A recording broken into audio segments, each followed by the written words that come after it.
Welcome to part 2. അടുത്തേക്ക് നമ്മൾ അവിടുത്തെ ആക്ടിവിറ്റീസൊക്കെ ഒന്ന് ട്രൈ ചെയ്യാമെന്ന് വിചാരിച്ചു.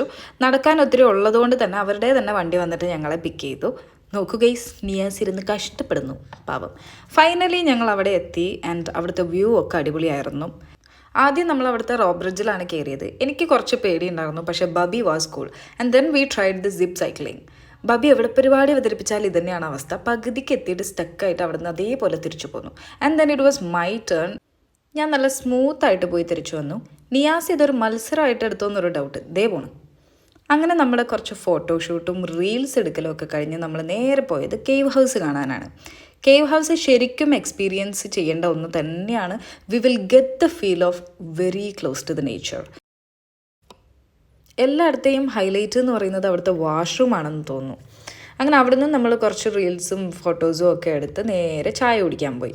അത്രയും നേരം നമ്മുടെ കൂടെ ഉണ്ടായിരുന്നത് പറക്കാട്ടിൻ്റെ സ്റ്റാഫ്സാണ്. ഇവരുടെ കൂടെ ഒരു ഫോട്ടോ ഒക്കെ എടുത്ത് നമ്മൾ അന്നത്തെ ദിവസം അങ്ങനെ വൈൻഡപ്പ് ചെയ്തു. ബാക്കി വിശേഷങ്ങൾ നമുക്ക് അടുത്ത വീഡിയോയിൽ കാണാം.